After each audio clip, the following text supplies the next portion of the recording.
months. Couple months ago, yeah. About 4 months ago. Goes to college at Charleston. He will be a senior this coming year.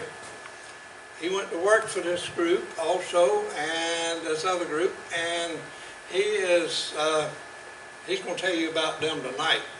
But I'll have to brag on him, because I can't, you can't tell it enough. Everybody in this room that started in real estate, and they older, I'm most probably older than everybody in here, but I wish I had started earlier, but I did start 30 years ago. And I've been doing it active for 30 years. I dearly enjoyed it, and that's what it's about, being able to teach education. And Sam come in, and I'm telling you, he fell right in, went on a few caravans, and then he started taking us on the caravans, showing their properties. So I'd like to introduce Sam Gooden. Sam, you did great. Thank you. Right away, All right. David, can I just set this down? Yeah. Okay. Can everybody hear me? Okay, good. Okay, so like Santa said, I'm Sam Gooding, a senior at the College of Charleston. This summer I've been working with Coastal Equity Group, a private money lender. Tonight I'm here to tell you about private money lending and how we put that into practice in Charleston. So does anybody have any general questions about private money before we start things off? No? All right.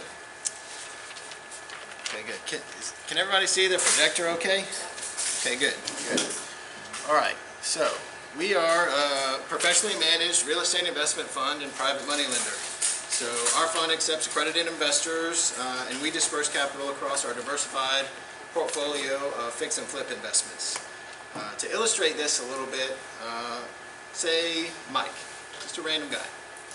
Mike's a contractor who's identified a property near one of the sites he's working on that's got some outdated features for the neighborhood, needs some work, and he wants to purchase it because he knows that on the back end of the deal, when he resells it after fixing it up, there's going to be some extra jingle in his pocket. But the problem is Mike doesn't have any capital to purchase a property in cash, and he can't qualify for a loan from a traditional bank. So a private money lender comes in and provides Mike the financing he needs in an interim to be able to sell that property after rehabbing it. So what we do is help investors take advantage of market opportunities, and this happens in all type of real estate renovation and construction in both residential and commercial markets. So a little bit about us, but I want to go over what private lending is more in general for just a second. Can everybody see okay? I guess you can't really read that, but the graphics I included here, we are a comparison and a contrast against what traditional lending is in the X and what private lending is in the blue here. So for those that can't read in the back, the top line here says funding's fast, usually in 2 to 3 weeks. My company, we can do it in 5 after we get a couple of documents from you. 5 days, excuse me, not 5 weeks. And from a bank, you'll have to wait about 2 to 3 months, so a little bit longer term there. With us, you can get creative financing. I've got a great example about that a couple of slides down the road about how we were able to help a borrower who was probably not able to get any other financing, if not for us, because banks have much stricter regulations and restrictions on what they can and can't lend on. Down at the bottom here, for most people that can't see, we underwrite collateral, which means the asset or the property that's going to be invested in. Banks underwrite the borrower, the person. So in that way, they're a little bit more limited. I re-illustrated that here with we're backed by real estate. So that gives us a safe investment to be able to recoup our capital if things don't work out. And then, I know everybody can't read it over here, but I included this little cartoon because when I was doing research for these animations, I found it. It was so funny I had to include it. The caption says, "Sir, I understand you learned a valuable lesson, but that's not collateral." So I thought that illustrated our, thank you for the laughs. Let's see. So, to go over a little bit more of the process, it's similar to that. Wow, you really can't read that anywhere. Is that thing focusing a bit? I'm not sure. What if we turn some lights out? That's it. Okay. So at Coastal Equity Group, we specifically work a lot with first-time flippers, immigrants, and other solely 1099 income people, while banks are restricted in that regard. So what we look for is 5 characteristics in each borrower. I wish I could read all those, but I can't. I kind of wove it into my little spiel here. So, our fund, let's see, wrong page. Like I said, we underwrite assets. So when Mike comes to us with a property, in stage 1 here, we get to work on due diligence. In a coastal equity group, that means first researching the property characteristics, that sort of thing, all the information you normally find on an MLS listing service. Y'all are making it hard on me to read up here. But it's good, I promise. That's even better, thank you. And then the next step for us is ordering a BPO report. We've got some great in-house software we use that pulls a lot of different comps. It really gives you a comprehensive look at what the potential of that site is with partial rehab values, rent-ready rehab values, and that sort of thing. Comps for all sorts of different analysis. After that, once our report comes back, we evaluate the project and real estate experience of the investor and like the schedule of real estate, that sort of thing, and see if it fits our company's guidelines. We're pretty conservative on our underwriting. We don't like to get too risky, but we do like to help everybody out. So then we move into stage 2, collecting borrower documents. That's where we verify LLC information, real estate experience, and to verify their character and credentials. That's a lot of what these points down here talk about. I like that you said character and credentials. Of course. We also look at bank statements just to verify that there's enough cash in the system to keep the project flowing, since we do pay out our draws and arrears and that sort of thing. But once we square that away, all the underwriting details are in place, we can deliver our funds for purchase, and in most cases, the draw money is included in that first fund, so borrowers can immediately get to work on doing their rehab, which is what a lot of people are really most passionate about in their projects. So most private money lenders, I would say, not drop off after this stage of purchasing the property, but they really don't stick with you through that renovation. It's kind of up to you to figure out what you need to do and when and how to schedule this, but not with us. With us, you get combined 46 years of experience to help you every step of the way, from organizing subcontractors out on site to fixing a small leak at the end of the property or a staging issue or something like that. So we really have a holistic view of helping each borrower and client out, which I think is a great fit for this group because it's just about helping other people. So I have some great before and after pictures to show you later about what that looks like in practice. And of course, the end of this cycle, after renovation and all, ends in selling the property, potentially reinvesting those funds. So what we do, and with our 46 years of experience, is reinvest those profits. We help borrowers stick with us. Later I'll show you a little snippet of what our loan tiers look like. They give the incentive to return and keep doing business with us and keep growing. So through that, our experience has allowed us to work with many different borrowers in many different states to take advantage of so much market opportunity. And for us, this means getting creative with our loan structure, like I mentioned a minute ago. For example, this was up when I mentioned earlier. We worked with a client from the Dominican to fund one of his projects in Tampa, Florida. All the while this was done in 5 days. You'll understand in just a second. Instead of putting cash into the project, he wanted to cross-collateralize another property that he owned in the area to count as his sort of equity stake in this flip. Does anybody know a commercial lender that would have been able to handle that? I don't see anybody's hand raised because I don't know them either. But our team at Coastal Equity Group identified the opportunity and ultimately was able to create success for our client. That's sort of the difference between a traditional bank and a private bank. So when you borrow from us, we make sure we take full advantage of the project with you, help you every step of the way, because we have the process and experience to continue serving you through the rehab process no matter where you are, even from our office on State Street. So to segue into our team, I want to introduce our fund manager, Alex Baker, on the board here. Alex Baker has more than 10 years of experience flipping properties himself and lending money out to other investors throughout that process. And with the help of Leah McMillan, our Director of Communications, they've been able to grow our lending business to 3 states, just rapidly in the last year, 2 years. Not to mention all the while grossing over $50 million in sales in recent years. So the rest of our team on Straight consists of myself, a key team member and that sort of thing, Hillary Raringo.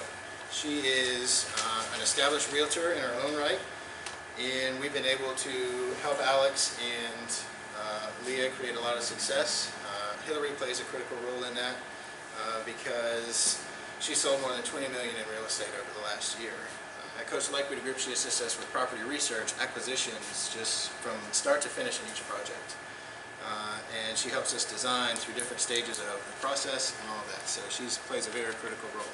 It's our most recent addition to the team as well. Does anybody have any questions so far? I'm ready to move on to where we cover. We lend in South Carolina, Florida, Kentucky. You would think that'd be hard to manage from Charleston downtown, but it's really not. I've been part of a few projects in Florida and Kentucky both. Communication is really key in those situations, and to trust who you're lending to, which is a big part of private lending because you're not lending to a specific borrower, you're lending to the project. So everybody that's part of the project is integral to that process.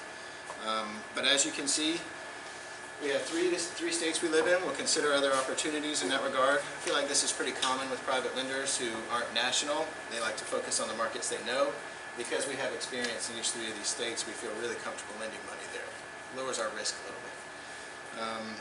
And I wanted to include the information about the loans we provide on the right side of the screen because short-term loans make up a majority of our portfolio. We work with a lot of fix and flip investors. We've got between 3 and 6 projects going in each of these states, so we really need a well-oiled machine, and keeping those loans short-term allows us to recoup our money a little bit faster so that we can help more people in that sort of thing. Meanwhile, we do also do bridge and transactional financing to allow us to add value to commercial investors because we like to work with them too.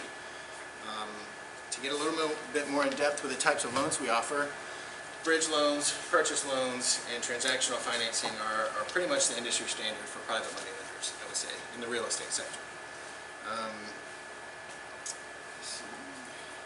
The way our fund is structured allows us to partake in the syndication, or in other words, working with lenders to fund borrowers. That's part of the bridge loan program, getting you from almost having your project funded to all the way funded. We come in there for the bridge loans. And let's see, I've got a few examples of that to come later, but transactional financing at the bottom of the screen here, most of you guys in the back may not be able to see, allows us to help wholesalers because we can work with them on an A to B transaction, but we can be that sort of third party in the middle that really protects the wholesaler in that case.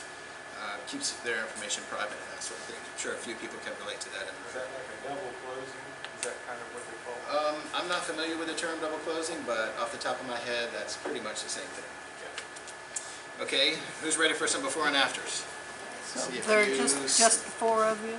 Yes, ma'am, just 4 so far. In this state, we have other partners that we like to work with abroad, but just 4 on State Street. So a couple of before and afters. This is a property in Tampa. Wish the pictures would show up a little bit better, but right here on the left, you can see that we took this property from disrepair all the way to being in the 21st century. So not only did we clean up the front yard, we did a heavy rehab on the inside to cover all of our 4 points, which is roof, plumbing, electrical, and forget the 4th one. You'll have to give me a second. I know it's on another one of my notes pages. But basically in this house, I wish you could see in the right picture because it explains it, or it really shows so well, but you can see how like corroded this house was. Well, our investor was able to come in and really bring it into the 21st century, and now a family is thoroughly enjoying this property that was recently renovated through Coastal Equity Group's financing. Next up, hopefully the pictures will show a little bit better for this one. You can sort of see the top and bottom pictures, so a nice fresh coat of paint on the outside and that sort of thing. This one was a little bit more of a light rehab. So some of our investors, they'll take on properties like the first one we saw where they've got to strip everything down to the studs almost and replace it from the ground up. This investor just sort of took the cabinets out. They updated the fixtures and the floors, so it was much more of a lighter rehab. Not quite cosmetic, which is the lightest form. But we were able to help with the plumbing, the electrical work, the HVAC work, and the roof on this property. So that's a property that actually just finished up this month. So pretty fresh off the press there. What do you mean by we were able to help with? Well, we were able to provide the financing for them to be able to go Do into that those house systems. and renovate. Yes, ma'am. For our last before and after shot here, maybe this is the best representation. Can all you guys see this okay? Okay, good. All right, so again, we had a nice messed up bathroom, an outdated bedroom. We were able to update the countertops. I mean, we put a herringbone pattern of tile in the bathroom. We updated the floors. And then in the bedroom, we were able to add what is popular now. Like, you can't see it, but there's a sliding barn door here. We updated the glass sliding doors, installed hardwood floors instead of carpet. These are just some things that add value to a house, because that's really what renovating is. Promise I'm getting close to wrapping up here. One of my last talking points is sort of how we were able to work with different types of investors. And I mentioned it earlier, we have a loan tiers program. So I took our first program you would enter into and compared it to our last one. So a little compare and contrast here. We're able to go up to 75% loan to value based on the appraisal price of the property, as long as that stays below 70% of the after repair value. So the financing terms here get a little bit mixed up. It's not something I would worry about too much unless you were considering borrowing things. And then in our expert program, we can get up to 75%. That may not seem like much, between 70 and 75% of ARV, but if your house is ARV is worth 100 grand right now, say it's downtown, it's going to be worth 400 grand after you're done. That's a considerable chunk of change that we're able to add on to what we would be able to loan. Does anybody have any questions about loan tiers? Anything I can clear up? What are the main differences between the beginner and the expert? So the main differences are here in the 85% of purchase price funded compared to 90% of purchase price funded, and the 90% of rehab funded versus 100%. So really in that expert program, we're not looking for an equity stake in the property because you've done 6 projects with us already. We know you pretty well. We know that you're good for it, in other words. Can you read that line? I can't see it. Of course. What is an expert? An expert, somebody who's done 6 or more properties with us, is just the general guideline. But like I said, we are able to get creative even within these guidelines of what we're able to help borrowers with, depending on each situation, each asset.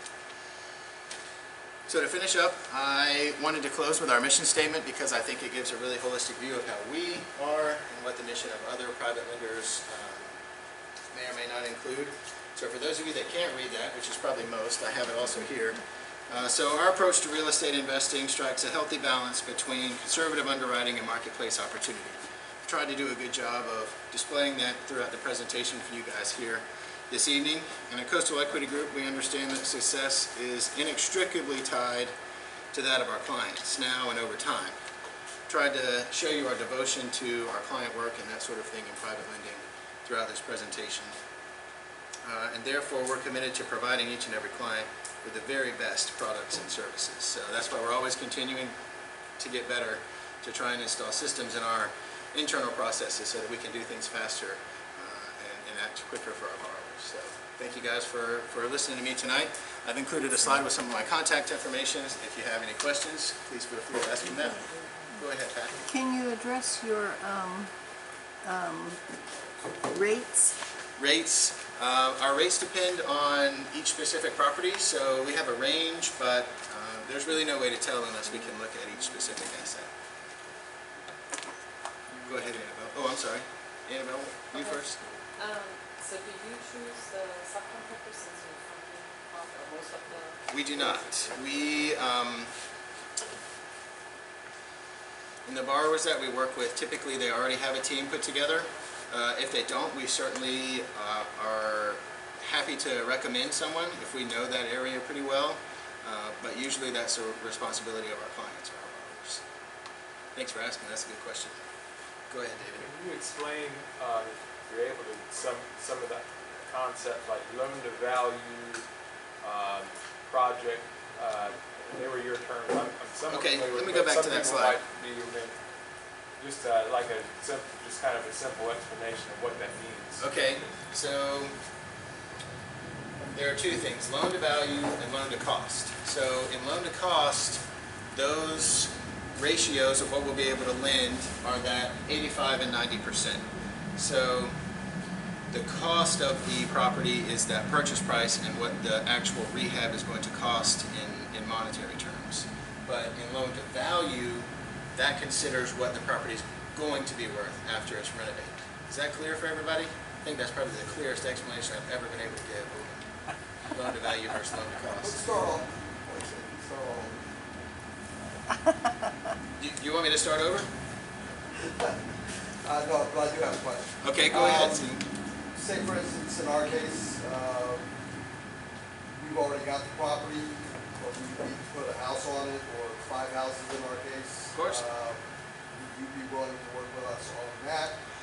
And since we've been involved with the business, do you fall into the beginner or the expert, since you haven't done the long review? Okay, I think that's a great question. First, we would definitely be interested in supporting you guys with that 5-unit development there. And second, your question was about, What tier would they be? Yeah. right, so in that case, when you submit your sort of schedule of real estate, all of your real estate experience, that would be something we would take into great consideration when coming up or drafting our terms and that sort of thing. So you're right, that would translate into maybe a better rate or better terms or something like that. I think you had a question in the front here? I just wanted you to read off your phone number. Okay, yeah, for sure. It is 864-918-5623. That's my cell number. You can text me or call me. Readily available. Any other questions, guys? David? Can you kind of walk us through, if somebody's new to this and let's just say they find a property. Okay. Walk us through, like, from beginning to end, what that'll look like. So let's say I found a property, Sam found a property. Okay. What's You going found a on? property. Tell me what to do, man. Get it under contract first. Okay, And, so I get a purchase and sale agreement. Correct. Okay. You get something in writing, and after that, or meanwhile, I suppose, we've already begun the underwriting process, pre-approved you for the loan after looking at some of your qualifications, that sort of thing. At this point of the project, you're filling out our application that gives a little more detailed description of who you are, your experience, the property description, and that sort of thing.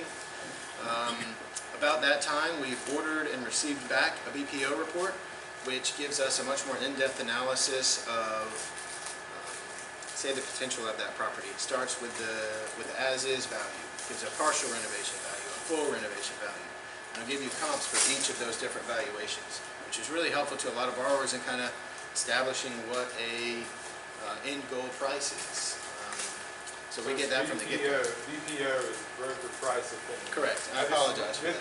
No, it's good. Just I wanted everybody to, if you have a question, if there's terminology being used, just raise your hand and ask it. Yeah, please, of Because course, sometimes I have happy to to. remind myself, oh yeah, that's what that means. Y'all remember I'm in college, I'm still learning. Okay. And he will ask questions. Yeah, And that's it. you're right about that. Hey, Sam. Yes, ma'am. So Sure. just go over the requirements for a beginner, somebody that's totally new Okay. to everything. Totally new What to are the everything requirements? is one of the happiest people we are to work with, because we have the unique opportunity to sort of shape what your vision of rehabbing a property is like. And that starts with the underwriting procedures and, including you in that process, letting you know where we're at. Once we get to the closing table, we've already established a budget for what the renovation is going to entail. What fixtures we're going to update, how many of the 4 points we're going to cover in this renovation, and that sort of thing. So really you get our service in what your next step is whenever you have a question. So Well, before that, what would a beginner have to bring to you in order to even be considered for a loan? okay, so like David said, the first thing is a property. Without that, we aren't really much good to. So after we've got the property under contract, our application asks a few specific questions about your personal information, but the majority of it is asking for documents, which include bank statements, which allow us to evaluate Is it personal bank statements? business bank statements, if you have them, of course, but So if we you're- want to be able If to. you're just new, If you're just new, then we would probably look at your personal bank statements to check and verify she's got enough capital to start the renovation without our draw budget in that first initial day. And she manages her finances well, so we think that she will manage our financing well. Does that make sense? Okay, so if you don't have that draw for starting the renovation, then you're disqualified for the loan. Not necessarily. There's no kind of one kill switch in the whole process. It's all a big picture, I would say. Because we ask for other documents like the LLC information, your schedule of real estate. And for somebody that's just beginning, hopefully they've had some experience on working with a property or working with another investor that has given them an idea of what rehabbing a property looks like. That sort of gives them a groundwork of what's going to go on, and then we can kind of come in and coach you from there and kind of grow together. So, did I answer your question? You're getting there. Getting there. Well, how can I better answer it? Well, I just want to know from the beginning, what would I need to bring to y'all? I know you said the bank statements, the property, the bank statements. Right. Okay, what else do I need to qualify in order to get a rehab for my first rehab? I've never done a rehab. Okay. So what do I need to qualify for that loan? If, I have my LLC and everything like that. Fantastic. And The next thing we would look at is your budget for that rehab. And really, we're not looking at just numbers, what it's going to cost, that sort of thing, but really what your plan is. So if you've got $10,000 budgeted for fixtures, obviously that's going to be one of your main focus points in this property. But if the fixtures of that property, we can tell from the Zillow report that they're all pretty up to date within the last 5 or 6 years, then that's going to be a red flag for us. But say the floors are all carpet, and in that neighborhood all of the flooring is hardwood, and that makes property values go up. We're going to make sure that in your budget you include enough to make sure that we can put hardwood floors in there to match the standards of the neighborhood and that sort of thing. So we really don't try and disqualify you at any stage of the process. We just try and help you along the way the entire time in that regard. In the back? Yeah, how you doing? You had mentioned that you don't necessarily lend to their vision, but you lend to the project itself. Correct. So if there's money in the actual project, Right. then the likelihood of approval would increase. Is that I'm not sure I understand what you're asking. okay, so in other words, if you have a property that you're bringing on board, and you do your cost analysis Right. for what's for the purchase price versus the end payment, Right. the end price. The ARV, after repair value. Okay, right, so would that be a bigger incentive for, let's say, for a brand new person at Walgreens, would that help to qualify student?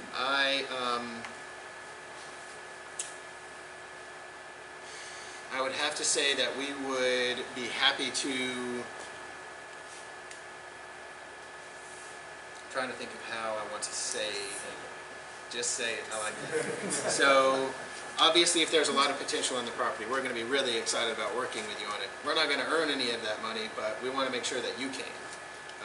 In other words, if we look at it and we see that you're going to purchase for $100, put $30 into it, sell it for $140, not only are we not going to lend to you, we're going to suggest and say this may not be the best property to rehab. We can help you find a new one or find your next one, Right. that sort of thing. Okay, good. I'm glad I answered your question. Right. David, another one? And then how about in a situation when there's just a tremendous amount of equity built into my purchase price of that property? Does that mean that I still need to bring a certain amount of cash? Or are you looking at it and saying, whoa, there's a lot of, there's a lot of equity in that. Right. So maybe we can be creative with that loan Right. to value or whatever the case For is. sure. We are certainly willing to be creative with loan to value, but that's more of a question where we were going to deal with it on a case-by-case basis. Good question. Anybody else? How many years has this company been together? We are about 10 months old. So we're fresh in the Charleston market, but like I said, our fund manager, Alex Baker, has had incredible experience in 3 different markets in the last 15 years that he brings to the firm. And really, the firm's only 10 months old, like I said, but it could be 10 if we wanted it to be. Thank you for the question. And it sounds almost like you have a recommendation of contractors or anything like that, or where do you stop and where it sounds like you're involved, but where do you have a hard line to say, no, we're not bringing our tools and start hammering the nails for you? Well, we definitely won't bring our tools and start hammering nails for you, but we just want to offer any service that we can. So as much as you want is as much as we're willing to give. Do you have a list of contractors? I mean, because that's one thing, you can say, well, the lighting budget was $10,000, and you say, well, I don't think that's a accurate budget based upon the neighborhood or whatever, you know. Right. And you say, we recommend a $3,000 lighting budget, and, you know, maybe here's someone, you know, whatever, you can do that. Yeah, for sure. In that case, I haven't run into that before, where we've got a disagreement about a certain contractor to be hired, and really we don't go that in depth to keep up with the contractor you have hired to do electrical or that sort of thing. Once we've established that budget at the beginning of the project, we just expect you to stay within Yeah, it. you're pretty much hands-off once the money's out there, right? Other than, More or less. other than, hey, you know, emotional support, right? Well, correct. I'm not allowed to go out on site and do any work. Not that Yeah, I no, will. of course. I was just curious as to, you know, clearly your equity group, Right. that makes sense, but I didn't know, you said provide service and things like that. I was just curious. So Right, no, I think you're trying to ask if we sort of spoon feed the Or entire way. almost even coach, maybe. I don't know if you, I mean. Coaching would be a better term, because when I have worked in the past with our borrowers, I'm checking in daily with them just to make sure things are on track, see if there's anything I can do for them on our end, keep up to date with their process, just so that, say something were to happen and somebody needs to step in to be up to date with what's happening on site or be accountable for what's happened in the last week, that's something, a responsibility I would take. Where do y'all get your money? Out of the bank. We take accredited investors. We're a 506c company, so we take investor capital and redistribute it or diversify it across many different projects. So we have a preferred investment of $500,000. That way we can sometimes even distribute that across 5 different projects. You know, 100,000 here, there, here. It adds up after a while. But our minimum investment is 50,000, which is more like a piece of one project. So your funds aren't as diversified there, but we do take accredited investors between 50 and I think we can even take an investment up to $1 million. What's the interest rate on the short-term loan? It varies from project to project. Like I was saying earlier, everything's asset backed, so we look at each project uniquely. We don't go into it thinking, oh, we're going to charge this interest rate or that interest rate. We just want to look at what our risk is going to be there. Go ahead. What's your rate of return for your accredited investments? So since the firm's inception, we've been able to return an 8% annualized dividend. So it's very lucrative. Good question. In the back? Yes, ma'am. Annualized. So that's about 2% a quarter. Anybody else? Y'all throw me some hard ones. I like it. No? All right. Well, I want to segue into David Hodges. You know, we can help you after you've closed, when you're ready to close and that sort of thing. But David's going to talk about negotiating, which is arguably the most important part of any real estate deal. So, all right, David, without further ado.